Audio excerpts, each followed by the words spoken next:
주신 하나님의 말씀은 사사기 13장 2절에서 14절까지의 말씀입니다. 사사기 13장 2절에서 14절까지의 말씀입니다. 구약 384페이지에 있습니다.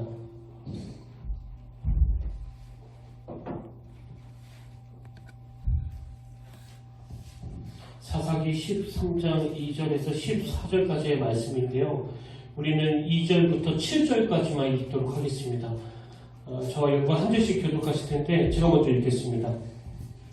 소락 땅에 단지파의 가족 중에 마누아라 이름하는 자가 있더라. 그 아내가 임신하지 못함으로 출산하지 못하더니 여호와의 사자가 그 여인에게 나타나서 그에게 이르시되 보라, 내가 본래 임신하지 못함으로 출산하지 못하였으나 이제 임신하여 아들을 낳으니 그러므로 너는 삼과 포도주와 독주를 마시지 말며 어떤 부정한 것도 먹지 말지니라. 보라, 내가 임신하여 아들을 낳으니 그의 머리에 셔토를 떼지 말라. 이 아이는 태에서 나옴으로부터 하나님께 바쳐진 나시림이 됨이라.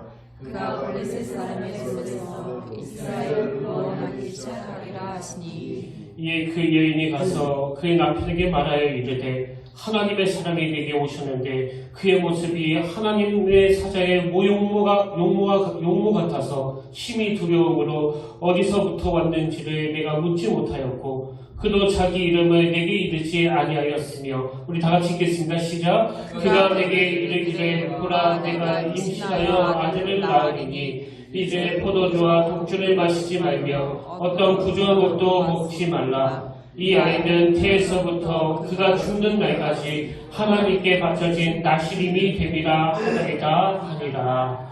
아멘. 할렐루야. 반갑습니다. 우리 함께 인사 나누기를 원합니다. 참 잘 오셨습니다. 반갑습니다. 주님의 놀라운 은혜와 함께 하심이 이곳에 있기를 주님의 이름으로 축복합니다.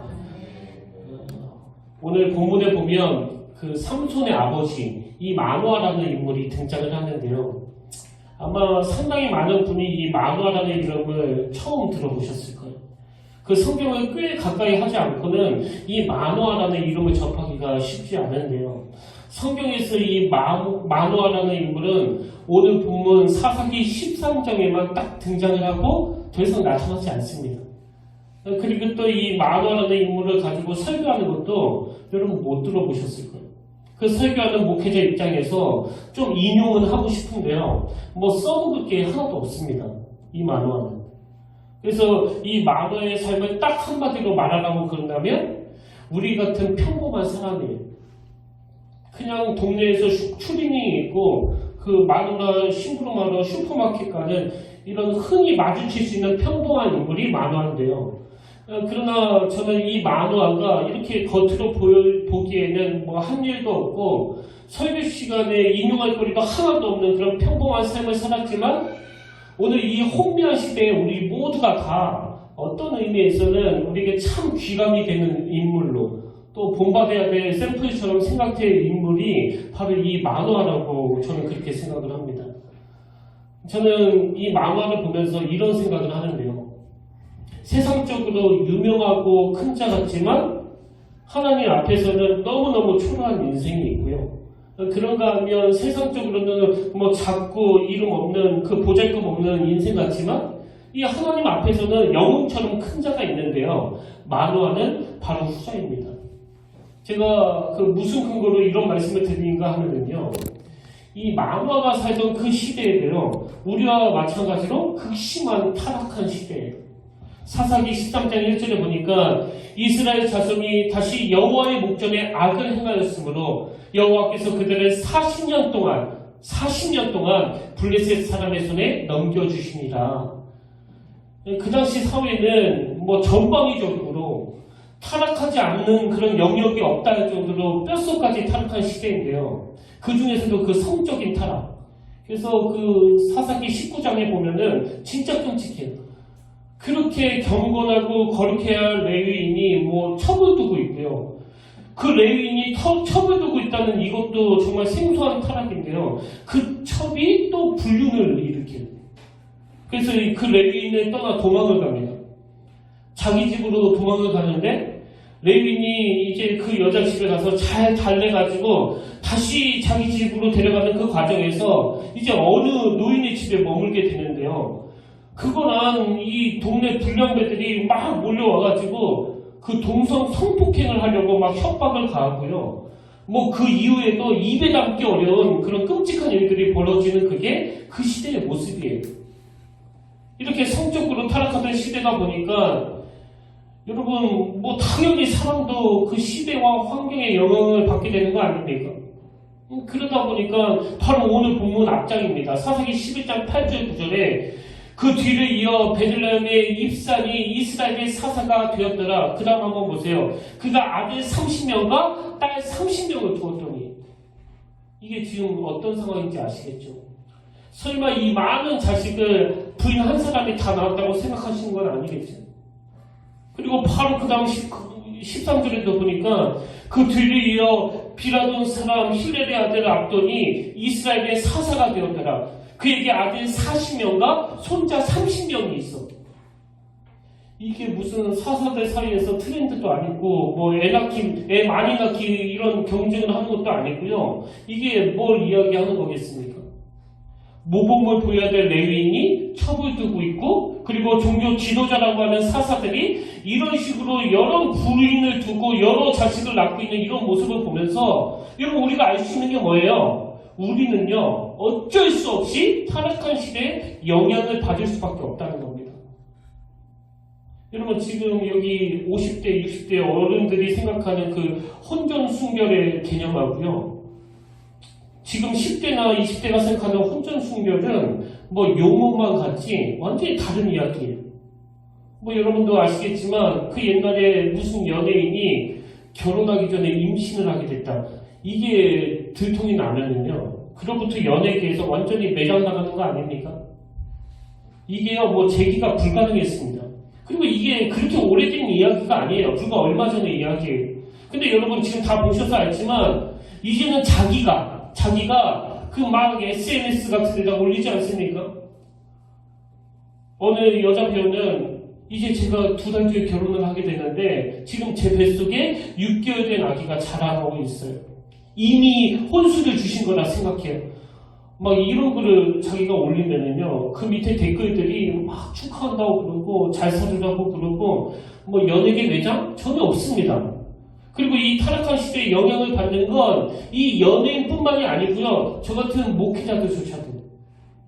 제가 뭐 아무리 뭐라 그래도 우리 윗대 목사님들의 그 영성에 비해서 정말 부끄럽게 짝이 없는 것은 저도 이 타락한 시대에 영향을 받기 때문이에요. 그렇게 사사기 시대가 그냥 레위인도 이 첩을 두고 있고 사사도 여러 아내를 거느리는 그런 타락한 세상이었는데요. 여러분 제가 왜 이 마누아를 귀하게 보느냐? 오늘 본문 2절 한번 보세요. 소라 땅의 단지파의 가족 중에 마누아라 이름하는 자가 있더라. 그의 아내가 임신하지 못하므로 출산하지 못하더니 여러분 이게 그냥 슬쩍 읽고 넘어갈 수 있는 장면이지만 저는 여기서 뭘 발견하느냐? 이렇게 사회적으로 또 영적으로 타락해가지고 심지어 이 신앙 지도자들조차도 타락하는 이 시대인데 그러면 당연히 이 마누아도 지금 더군다나 지금 부인이 아기를 못 가져요. 그러면 당연히 그 레위인과 사사처럼 나도 이 다른 여자를 얻어가지고 아들 낳으면 되지. 그렇게 하면서 그 시대의 분위기에 편승할 수 있는 거 아닙니까? 근데 마누아는 그렇게 하지 않는 거예요. 마누아는 그런 인간적인 방법으로 자기의 욕구를 채우는 것이 아니라 그저 우직하게 그 가정을 지키면서 하나님의 뜻을 기다리던 사람. 이게 오늘 우리가 배워야 될 진짜 중요한 모습이라는 겁니다. 그래서 저는 이 본문의 마누아를 보면 시편 1편 말씀이 떠오르는데요. 자, 여러분 하나님이 바람직하게 생각하는 인간상을 제가 전에도 몇 번 인용해 드렸는데 시편 1편 1절입니다. 복 있는 사람은 악인들의 꾀를 따르지 아니하며 죄인들의 길에 서지 아니하며 오만한 자들의 자리에 앉지 아니하고 오직 여호와의 율법을 즐거워하여 그의 율법을 주야로 묵상하는도다. 지금 하나님이 바람직하게 생각하는 그 인간상을 복 있는 사람이라고 표현을 하는데 이 복 있는 사람을 어떻게 이미지화하는지 한번 보십시오. 3절. 그는 시냇가에 심은 나무가 철에 따라 열매를 맺으며 그 잎사귀가 마르지 아니함 같으니 그가 하는 모든 일이 다 형통하기로다. 하나님이 생각하시는 바람직한 인간상은 이 시냇가에 심은 나무예요.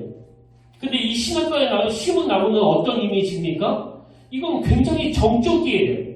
움직임 자체가 없습니다.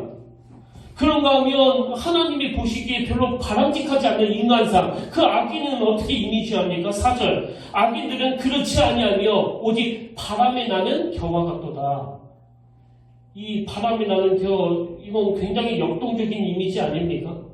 여러분, 그 바람에 나는 겨 한번 보세요. 얼마나 역동적인지 모릅니다. 막 이리 갔다가 막 저리 갔다가 오늘 이 시대는요, 이 바람에 나는 겨가 아니고는 도저히 살 수 없는 그런 시대예요. 그래도 우리가 이 대한민국에서 살려면 어느 정도 이 세상 돌아가는 그 시대에 또 민첩해야 되고, 또 유행도 빨리빨리 지나가기 때문에 그것도 신경 써야 되고, 뭐 이것도 알아야 되고 저것도 알아야 되는 거 맞습니다. 그게 꼭 나쁜 게 아니에요. 그러나 여러분, 제가 무슨 말씀을 드리고 싶은가 하면요, 우리가 이렇게 그냥 바람에 나는 겨와 같이 그 시류에 민첩하고 유행에 민감해야 살 수 있는 시대를 살아가다 보면 영적으로 하나님이 별로 바람직하지 않게 생각하는 사람이 될 그런 위험이 있다는 거예요. 이 바람이 나는 겨는요, 막 시류에 민첩하고 행동도 빠릿빠릿한데 문제가 뭐예요? 그 중심이 없습니다. 그래서 뭐라고 그냥 바쁘게는 살아가는데 이 중심이 없기 때문에 금방 여기 갔다가 금방 저기 갔다가 그래서 왔다 갔다 하다가 결국은 플러스 마이너스 그 제로 아닙니까? 오늘 우리를 한번 돌아보자는 거예요. 그런 의미에서 여러분 아까 그 레위인처럼 세상이 다 그렇게 사는데 뭐 나는 눈이 없나? 그러면서 막 첩도 두고 또 사사처럼 여러 부인을 두고 있는 그게 그 시대에 하나도 어색하지 않는 삶이라고 한다면 오늘 여러분은 레인과 같이 혹은 사사와 같이 향방 없이 떠도는 바람에 나는 겨와 같은 인생을 살아가고 있습니까? 아니면 이 만화처럼 비록 그 시기에는 민첩하지 못한다 하더라도 이 시냇가에 심은 나무처럼 그저 우직하게 하나님께 중심을 두는 인생을 살아가고 있습니까? 저는 오늘 본문에 나오는 이 만화를 생각하면서 아침에 문득 이 찬양 하나가 떠올랐는데요. 세상은 들리고 사람들은 변하여도 나는 주를 섬기리. 또 2절에 보니까 믿음은 들리고 사람들 주를 떠나도 나는 주를 섬기리. 이게 지금 어떤 이미지예요? 바람에 나는 그 이미지입니까? 시냇가에 심은 나무처럼 세상 흔들리고 사람들은 변화여도 그냥 우직하게 주님을 향해 뿌리를 내리고 어떤 변화에도 흔들리지 않는 그런 인생을 우리 하나님은 그게 복이 있는 인생이다. 그게 바람직한 인생이다. 그렇게 말씀해 주시는 거예요. 이번 주에도 지금 충주에서 사역하시는 동기 목사님을 만나는데요. 만나서 하는 이야기가 그거예요. 지금 한국교회가 우리 같은 목회자들이 이렇게 부끄러운 자리에 빠지게 된 이유는 신학교에서 신학생들이 그 기초부터 그 구구단부터 배우고 올라가야 되는데 구구단을 하나도 안 외우고 그때까지 온 고급 수학 막 미분적분 풀려는 그런 시도들 때문에 교회가 지금 이 모양 이 꼴이 된 게 아니냐. 여러분, 우리 목회자들이 외워야 될 구구단이 뭘까요? 성도 한 사람이랑 했던 약속이라도 그 약속 잘 지키려고 애쓰는 거. 유력한 사람에게만 눈길 두지 않는 거. 돈 밝히지 않는 거. 오늘 우리 목회자들이 외워야 될 구구단은 하나님 앞에서만 뿐만 아니라 사람 앞에서도 정직하기. 그때그때 둘러대지 않기. 성실하기. 누가 뭐라고 그래도 이 하루를 하나님 앞에 보람있게 알차게 시간을 사용하면서 논팽이처럼 살지 않기. 이게 전부 목회자들이 외워야 될 구구단이거든요. 한국교회가 다시 살아나기 위해서는 저 같은 목사가 구구단을 외우는 것부터 새로 시작해야 된다고 생각해요. 한국 사회도 마찬가지 아닙니까? 우리나라가 어쩌다가 이렇게 혼미해졌습니까? 그 구구단도 못 외우면서 미분적분 풀려고 나서는 이런 정치가들 때문에 지금 나라 꼴이 이렇게 된 거 아닙니까? 우리 구구단부터 외워야 돼요. 구구단부터. 미분적분 풀려고 하지 말고 사사하겠다고 레인하겠다고 폼 잡지 말고 이 만화처럼 내세울 거 하나도 없고 후대의 목사가 이 설교에 인용을 하려고 하는데 인용할 거리가 하나도 없는 인생 이게 만화지만 그러나 하나님 보시기에는 그가 시냇가에 심은 나무처럼 그 구구단을 잘 외웠기 때문에 네가 미분적분 못 푸는 것 때문에 기죽지 마라. 오늘 하나님이 여러분에게 이 위로를 주시면 좋겠습니다. 뭐 그냥 병 고치는 은사, 고린도전서 12장에 나오는 각종 기적을 행하는 능력, 예언의 은사, 영 분별하는 은사, 뭐 지금까지 한국교회에 이런 은사를 일으킨 목회자들이 없어서 이 꼴이 됐습니까? 여러 놀라운 은사들을 발휘하는 사람들은 많았지만 이 구구단은 못 외우는 거예요. 구구단은 신호 잘 지키고 하나님 앞에서나 사람 앞에서나 시간 잘 지키고 주변 사람들에게 패기치지 않고 그 구구단도 못 외우면서 무슨 예배의 은혜를 받겠다고. 하나님이 우리에게 주시는 이 준엄한 메시지가 그거예요. 그 성경에 보면 하나님이 너무 기뻐하셔서 죽음을 보지 않고 데려가신 두 인물이 나오지 않습니까? 그게 구약의 엘리야와 에녹인데요. 근데 제가 이걸 묵상하다가 너무 은혜를 받는 게 뭐냐? 엘리야는요, 뭐 요즘으로 말하면 이 시대를 완전히 뒤집어 놓은 그런 위대한 영웅이에요, 영웅. 한 민족을 상대로, 그 부패한 왕을 상대로 그렇게 대장난 업적을 남긴 인물이 이 엘리야고요. 그런가 하면 또 다른 하나님이 이뻐서 죽음을 보지 않고 불러가신 인물이 에녹인데요. 이 에녹은 만화가예요, 만화가. 그에 대한 기록이 별로 없습니다. 그래서 이 에녹을 가지고 설교하기도 진짜 어려워요. 에녹은요, 뭐 기록 자체도 별로 없고 있는 기록조차도 약간 그 우스꽝스러운 기록인데 이 에녹과 관련된 가장 두드러지는 그런 기록이 뭔지 아세요? 애 낳고 잘 살았다 이거예요. 하도 쓸 게 없어가지고 애 낳고 잘 살았다. 그렇게 에녹의 인생을 특징 짓는 거예요. 여러분, 위대한 영웅이었던 엘리야도 하나님이 그 방식으로 불러가시면서 에녹도 그렇게 취해 가셨다는 게 우리에게 어떤 메시지를 주는 겁니까? 하나님의 관점은 엘리야와 에녹이 같은 급이라는 거예요. 같은 급. 우린 자꾸 기능적으로 뭔가를 뭐 대단한 일을 하는 사람을 부러워하고 또 그걸 추구하는데요. 하나님은 그렇게 보시지 않아요. 그래서 제가 이 설교를 준비하다가 참 감동적인 이야기 하나를 접했는데요. 그 콜롬비아의 그 보고타라는 곳에서 일어났던 일인데 제가 이분의 이름을 일부러 적어왔습니다. 호세 알베르토 구티 에레즈 씨예요. 이분의 직업은요, 환경미화원인데요. 여러분, 이 콜롬비아에 사는 환경미화원의 이름을 어떻게 저까지 알게 됐을까요? 이분이 한 게 뭐냐 하니까 이 환경미화원이니까 그 많이 주우실 거 아닙니까?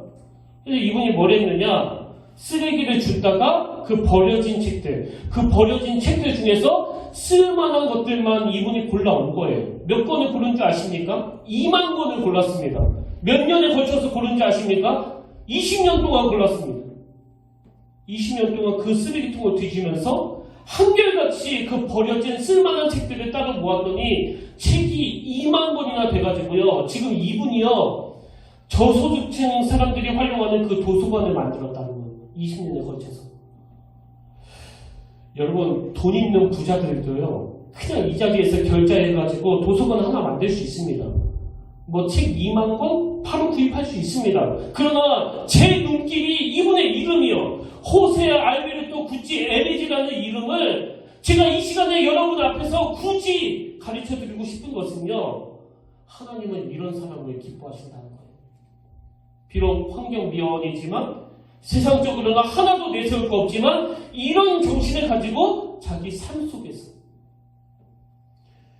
그런 차원에서 오늘 여러분 지금 만화처럼 그렇게 살아가시는 분, 그래서 자꾸 세상은 너 잘못 살고 있다, 뭐 그렇게 세상 살아서 되겠냐, 정직한다고 누가 알아줘, 이렇게 그냥 막 성이 개방돼가지고 지금 뭐 통계도 보면 자기 마누라 말고 자기 남편 말고 애인을 두고 있다는 사람이 어마어마하다고 그러는데 그 바보같이 어떻게 한 여자한테만 매어 사느냐고 자꾸 세상에 우리를 조롱한다 하더라도 오늘 성령님은 그 길을 걸어가는 주님의 자녀들에게 네가 옳다.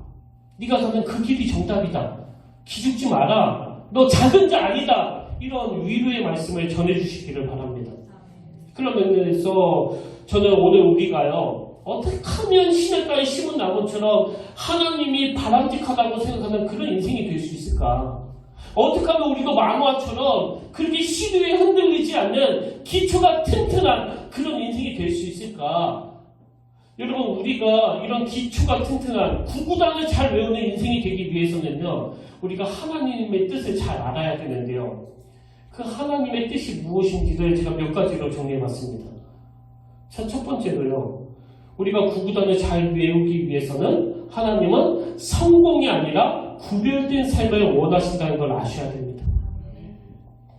여러분, 지금 하나님께서 마노아에게 또 그 마노아 아내에게 이 삼손을 주시겠다고, 나시인을 주시겠다고 약속하시면서 그들이 해야 될 많은 일들을 가르쳐 주고 계시는데요. 자, 먼저 3절 한번 보십시오. 여호와의 사자가 그 여인에게 나타나서 그에게 이르시되 보라, 내가 본래 임신하지 못함으로 출산하지 못하였으나 이제 임신하여 아들을 낳으리니. 여러분, 여기 나오는 이 영적인 순서를 잘 아셔야 돼요. 우리가 헷갈리는 게 이거예요. 3절에 보니까요, 하나님이 지금 어떤 조건을 걸고 주시는 게 아니에요. 네가 이거 해내면 내가 아들을 줄게, 이게 아니에요. 자격도 없는데 또 한나처럼 구하지도 않았는데 그냥 무조건 주시는 거예요. 이 순서를 잊으시면 안 됩니다. 우리는 자꾸 행위적으로 뭘 해야지 주신다. 그래서 하나님, 내가 예배 안 빠질 테니까 헌금 잘 낼 테니까 뭘 주실래요? 그러는데요. 아, 주긴 뭘 줍니까? 은혜를 주는 거지. 우리는 자꾸 조건을 내거는데요. 은혜는 그런 게 아니에요. 자격 없는 자에게 주시는 게 은혜예요. 지금 3절에서 하나님이 이 임신이라는 은혜를 베푸시는데 뭐 아무 조건은 없습니다. 자, 그 다음 순서적으로 이제 5절부터 한번 보세요. 보라, 내가 임신하여 아들을 낳으리니. 조건 없이 주시고 나서 하나님이 이제 조건을 거시기 시작하네요. 그의 머리 위에 삭도를 대지 말라. 7절, 그가 내게 이르기를 보라, 내가 임신하여 아들을 낳으리니 이제 포도주와 독주를 마시지 말며 어떤 부정한 것도 먹지 말라. 이 아이는 태에서부터 그가 죽는 날까지 하나님께 바쳐진 나시림이 되리라 하더이다 하리라. 14절, 포도나무의 소산을 먹지 말며 포도주와 독주를 마시지 말며 어떤 부정한 것도 먹지 말고 내가 그에게 명령한 것은 다 지킬 것이니라 하리라. 아시겠습니까? 조건을 걸어서 통과가 되니까 자식을 준 게 아니고 무조건적인 은혜로 자식을 주시고 이 은혜의 감격을 누린 자들에게 그때부터 하나님이 원하시는 이 부담스러운 조건이 생기더라는 거예요. 자꾸 우리는 이 순서가 바뀌어 있는 거예요. 그리고 또 우리가 오해하는 게 뭡니까? 지금 13장을 눈을 씻고 보세요. 하나님이 우리에게 어떤 기능을 요구하시는지. 뭐 너 1등 하기 위해서 이렇게 살아야 한다. 너 멋지게 성공하기 위해서 너 이거 해야 된다. 이런 거 하나도 없습니다. 여러분, 하나님이 이 자격 없는 자에게 아무 조건 없이 은혜를 주시고 나서 그 은혜를 받아 누린 자들에게 하나님이 요구하시는, 하나님이 제시하시는 이 모든 것을 딱 한마디로 요약하면 이거예요. 세상과 구별되는 삶을 살아라. 우리 신앙의 치명적인 오류가 이거 아닙니까? 예수 잘 믿으면 1등 시켜주시겠지. 어떤 원로 목사님이 그 기독교 신문에서 인터뷰한 기사를 봤는데 이분이 지금 한국 교회를 보면서 한탄하는 게 뭐냐? 한국 교회를 보니까 대형 교회 목사하고 대형 교회를 추구하는 목사밖에 안 보이더라. 이건 저 같은 목사들이 지금 기능만 추구하고 있다는 말 아닙니까? 하나님은 우리가 얼마나 큰 교회를 만드는 거에 대한 관심보다는 그 교회가 얼마나 세상과 구별되어 있는가, 그 교회가 세상과 어떤 차이를 가지고 있는가. 오늘 이 땅의 교회가 세상의 가치관과 차이가 있다고 자신 있게 말할 수 있습니까?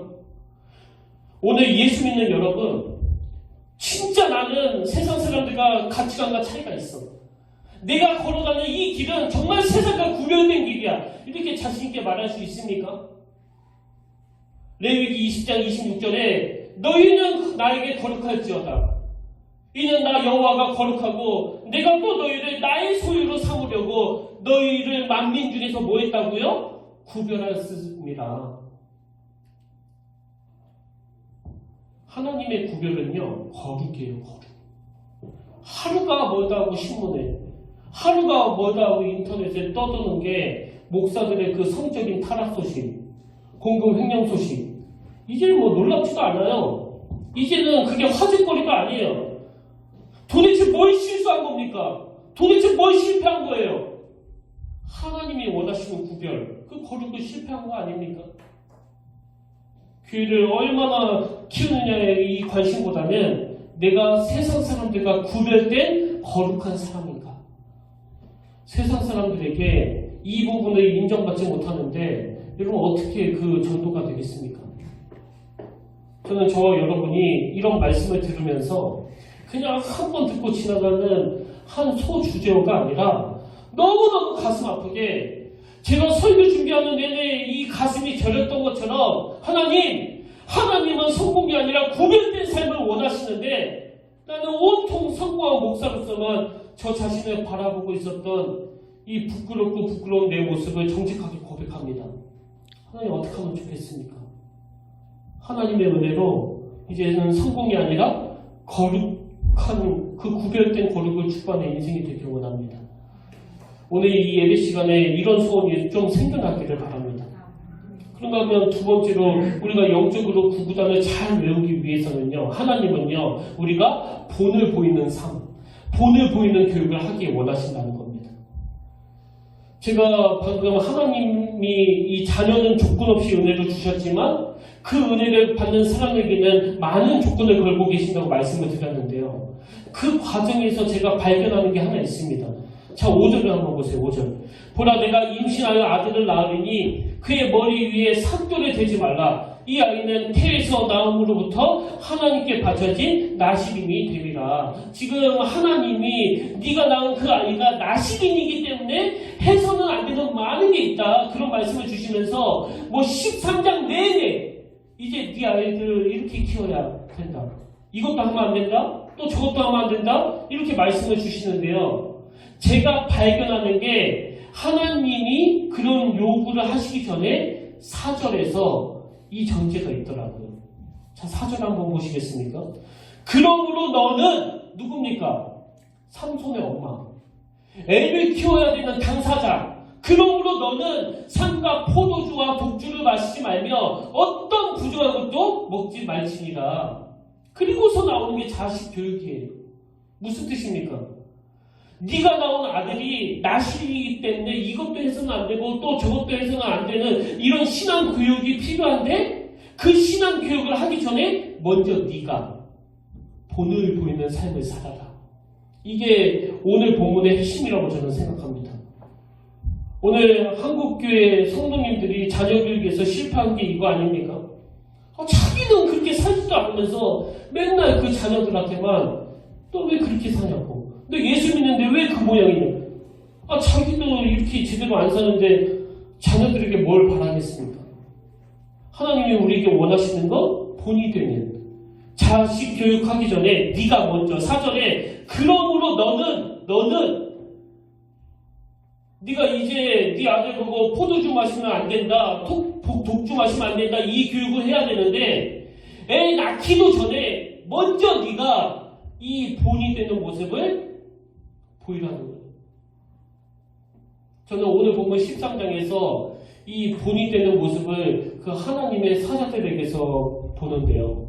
자, 사세기 13장 15절을 보십시오. 세 번역으로. 그러자 마노아가 주님의 천사에게 새끼 염소 한 마리 잡아 대접할 터이니 잠시 기다려 달라고 하였다. 그랬더니 16절 여호와의 사자가 마노아에게 이르되 내가 비록 나를 머물게 하나 내가 내 음식을 먹지 아니하리라. 번제를 준비하려거든 누구에게? 마땅히 여호와께 드리지니라 하니. 지금 이 상황을 아시겠죠? 세상에 그 하나님의 사자가 아기를 원하는데 아기가 안 생기는 그 가정 안에 하나님이 아들을 주실 거라고 그러니까 막 너무 고마워가지고 그 소식을 전한 그 사람에게 뭐 우리로 치면 그 씨암탉이라도 잡아가지고 손님 드리고 하려고 하는 거예요. 그랬더니 그 하나님의 사자가 나한테 하지 말고 하나님께 드려라, 그 얘기거든요. 그래서 19절에 보니까 이에 마노아가 염소 새끼와 소재물을 가져다가 바위 위에 누구께 드립니까? 여호와께 드리매. 한국교회가 이렇게 부끄러운 자리에 빠지게 된 건요, 이걸 어겨서 그래요. 이걸 우리는요 그 눈에 보이는 하나님의 사자에게만 드립다 대접하는 문화예요. 뭐 저는 처음부터 그 아이들 사용을 하다 보니까요, 뭐 이 어른 사역은 어떻게 해야 되는 건지, 또 신방 가면 뭘 해야 되는 건지 아무것도 모르고 그냥 애들한테만 미치도록 사주는 것만 했었거든요. 그래서 계속 그 돈 내는 것만 했었는데요, 이제 제가 부목사가 되고 나서 신방을 다니다 보니까 이게 벌써 대접 자체가 달라요, 아이들하고. 그 오래 예수 믿는 사람은 그 룰이 있는 것 같아요. 너무 그 신방을 가다 보면 너무너무 깨끗한 집에다가 먼지 하나도 없고 뭐 다 치워놓고 또 그 옷장을 확 내면 옷 확 다 쏟아지고 뭐 이런 분위기 아시잖아요.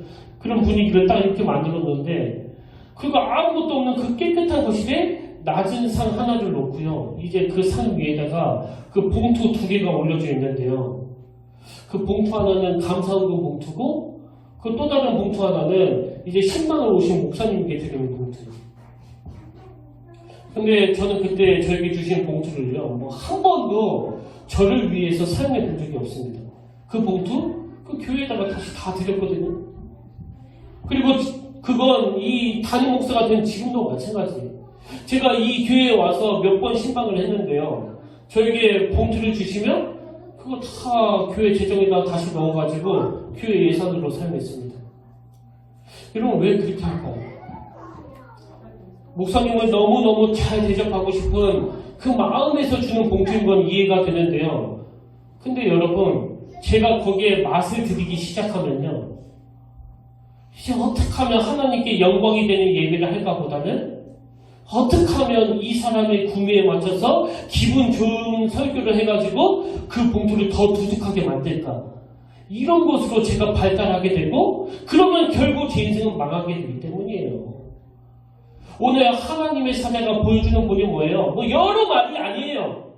고마우니까, 감사하니까 그 새끼 염소 잡아갖고 잘 대접하다고 할 때 나 말고 하나님께 드려라.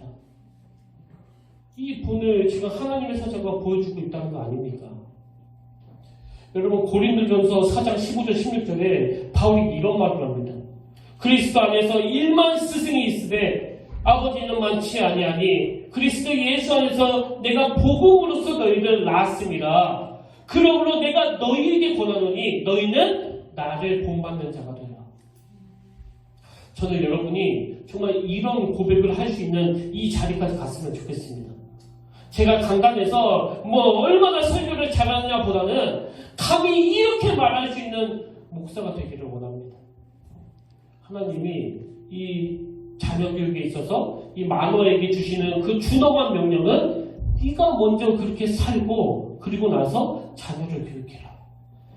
마노아에게 주신 이 말씀이 오늘 우리 부모님들에게 준엄한 하나님의 메시지로 들려지기를 주님 이름으로 축복합니다. 마지막 세 번째로, 여러분, 우리가 그 구구단을 잘 외우기 위해서는요, 하나님께 이 묻는 태도를 회복해야 돼요. 묻는 태도. 이 마노아가 하나님이 아들을 주시겠다는 그 놀라운 소식을 듣자마자 그의 반응이 8절에 나오는데요. 8절을 보십시오. 마노아가 여호와께 기도하여 이르되 주여 구하옵나니 주께서 보내셨던 하나님의 사람을 우리에게 다시 오게 하사 우리가 그 낳을 아이에게 어떻게 행할지를 우리에게 가르치게 하소서. 그 다음 11절. 마노아가 일어나 아내를 따라가서 그 사람에게 이르러 그에게 묻되, 그 다음 12절 마누아가 이르되 이게 당신의 말씀대로 되기를 원하나이다. 이 아이를 어떻게 기르며 우리가 그에게 어떻게 행하리까? 지금 계속 질문을 하고 있는 거거든요. 근데 여러분 아까 그 시대를 어떻게 특징 짓는다고 그랬습니까? 사사기 17장 6절 또 사사기 21장 25절에서 계속 반복해서 나오는 말, 그때 이스라엘에 왕이 없으므로 사람이 각기 자기 소견에 오른 대로 행하였더라. 타락한 사사기 시대를 딱 한마디로 이야기하면 하나님께 묻는 게 없던 시대예요. 이 시대는 그냥 자기 소견에 오른 대로 하는 거예요. 내키는 대로 사는 거예요. 그런 의미에서 저는 오늘 결론을 여러분에게 아주 심각한 질문을 드리는 것을 맺기를 원합니다. 오래 예수 믿으신 여러분, 마누아의 그 겸손하게 질문하는 모습이 언제부터 없어졌어요? 그 언제부터 사라졌습니까? 언제부터 나는 그 성경을 잘 아니까? 언제부터 나는 하나님을 잘 아니까? 그러면서 막 언제부터 내키는 대로 그 소견에 오른 대로 내 생각이 항상 옳다는 이런 생각을 가지고 그렇게 사시게 됐습니까? 우리가 진짜 구구단을 잘 외우는 이 기초가 튼튼한 신자가 되려면요, 여러분 이것부터 회복해야 돼요. 아무리 내 생각이 100% 옳은 거라고 생각하는 그것조차도 우리는 하나님께 물어야 돼요. 하나님, 내 생각에는 이게 옳은 것 같은데 하나님도 그렇게 생각하시는지요? 바울이 그 다메섹 도상에서 주님을 만나고 주여 누시오니까 이 질문을 드렸고, 네가 핍박하는 예수다 그랬더니 바로 이어서 주여 무엇을 하오리까?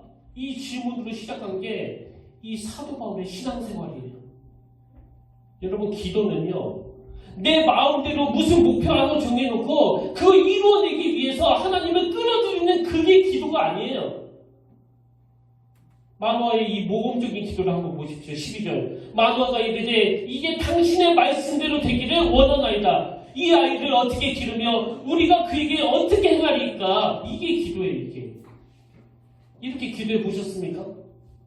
어떻게 기르는 건 내가 다 아니까 하나님 그건 간섭하지 마시고 그저 응답만 해달라는 거 아닙니까? 응답만.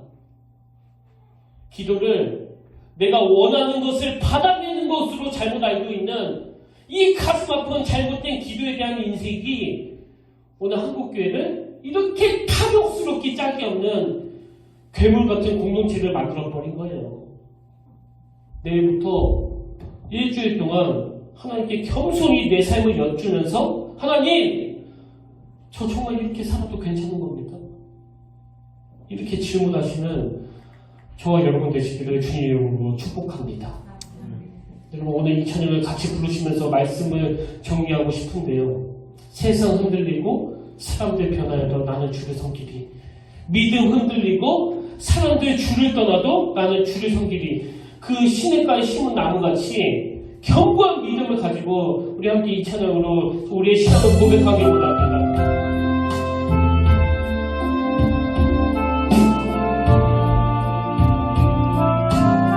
우리 함께 찬양합니다.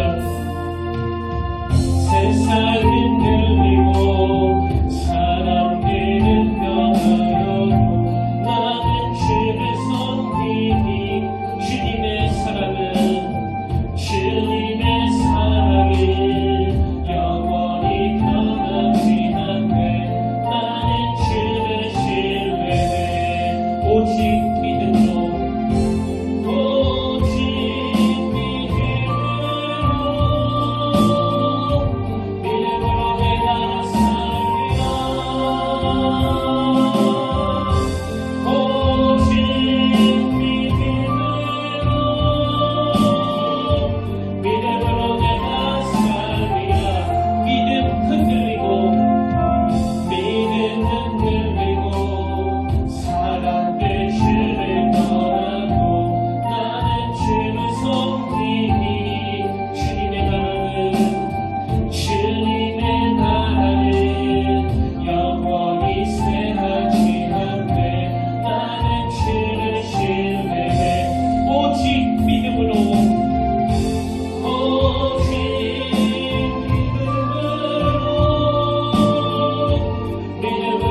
하나님의 은혜를 구합니다. 하나님이 우리에게 원하시는 건 그 구별된 삶이라고 그러시는데 뭐 장로 권사 할 거 없이 지금 목사부터가 도대체 이 세상의 가치관과 하나도 다를 게 없는 구별이 하나도 안 되는 그 탐심으로 가득한 것. 아버지 이걸 부끄러움으로 인식하면서 하나님 앞에 회개하며 나가길 원합니다. 아버지 한국교회를 살려주시옵소서. 너무너무 부끄럽고 그 수치스러운 자리에 빠져있는 오늘 우리 교회들의 아버지 불쌍히 여겨주시고 교회가 다시 살아나기 위해 그 기초가 회복되며 바람에 나는 겨와 같은 인생이 아니라 요동하지 않는 흔들리지 않는 그 신학가에 심은 나무처럼 아버지 우리가 그 길로 나아가길 원합니다. 하나님 우리나라를 뒤덮고 있는 이 말로 다 할 수 없는 도덕적인 타락, 성적인 타락, 또 그에 비해 교회의 무기력함, 조롱거리가 된 교회와 예수님의 이름.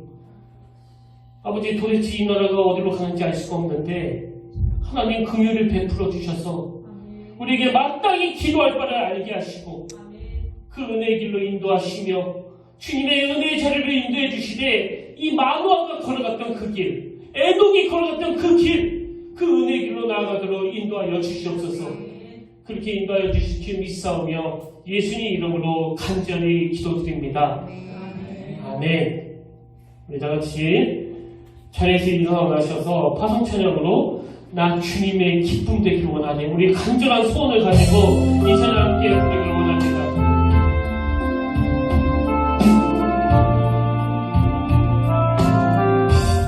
나 주님의 기쁨 되길 원하네.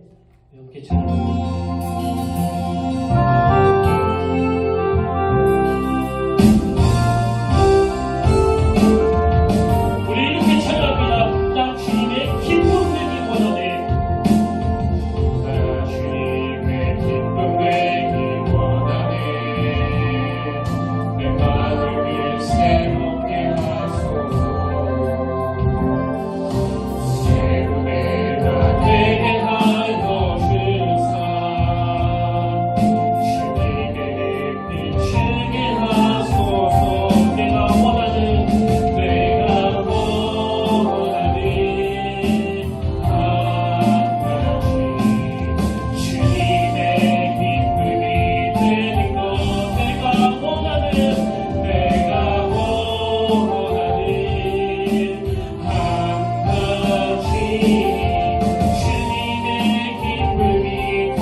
고마우신 하나님 아버지, 지금 가정적으로 흔들흔들거리는 그 가정들이 너무나 많고 그 개인의 인생이 위태하기 짝이 없는 그저 불안불안한 그런 인생길을 걸어가는 사람들이 너무나 많은데 오늘 하나님께서 그런 인생들에게 해법을 가르쳐 주신 줄로 믿습니다. 우리가 다시 살아나기 위해서, 우리 가정이 이 혼란으로부터 벗어나기 위해서 아버지 영적으로 우리가 다시 구구단부터 외우길 원합니다. 가장 기초적인 것부터 해가기를 원합니다. 슬쩍슬쩍 거짓말하고 약속을 밥 먹듯이 여기고 내 이득을 위해서는 상대방이 아프든 말든 상관하지 않는 이런 세상의 가치관을 다 내려놓고 하나님 그저 시냇가에 심은 나무처럼 하나님이 기뻐하시는 그 길로 나가는 저희들이 되기를 원합니다. 만화처럼 비록 화려한 인생은 아니지만 그 타락한 시대에 구별된 삶을 살아내기 위해서 하나님만을 만족하며 하나님의 은혜를 구하며 살아가는 그 만화의 삶이 오늘 우리의 삶이 되도록 인도해 주시며 다음 주부터 이제 이 사사기 말씀을 통해서 삼손의 삶을 우리에게 조명해 주실 텐데 하나님 내 인생에 새로운 기준이 만들어지는 은혜로 주여 인도하여 주시옵소서. 이제는 우리 주 예수 그리스도의 은혜와 하나님 아버지의 다함없는 사랑과 성령님의 감동, 감화, 위로 교통 충만하심의 역사가 만화와 같이 비록 소박하지만 또 초라해 보이지만 하나님 앞에서는 큰 그릇으로 하나님이 기뻐하시는 그 인생의 길로 나아가기로 다짐하며 예배드리는 모든 주의 자녀들 머리 위에 지금부터 영원토록 함께 하시기를 간절히 축원하옵나이다. 아멘.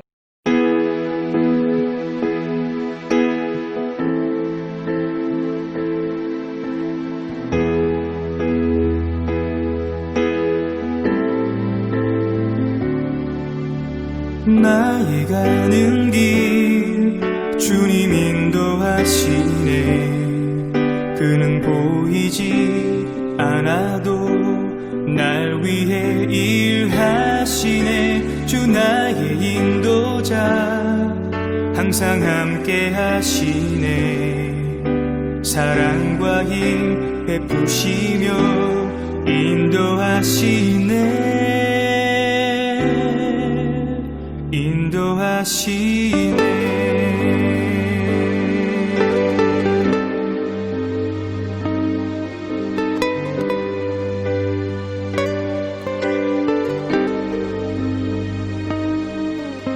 나의 가는 길 주님 인도하시네. 그는 보이지 않아도 날 위해 일하시네. 주 나의 인도자 항상 함께 하시네. 사랑과 힘 베푸시며 인도하시네. 인도하시네. 광야의 길을 만드시고 날 인도해.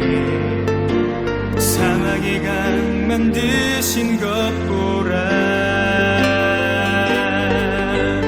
하늘과 땅 변해도 주의 말씀 영원히 내 삶 속에 새 일을 행하리.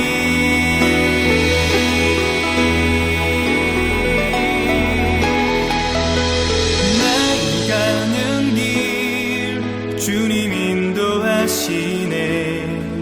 그는 보이지 않아도 날 위해 일하시네.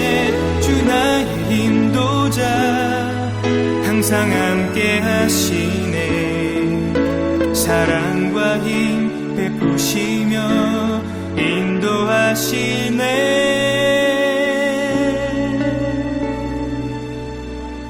인도하시네.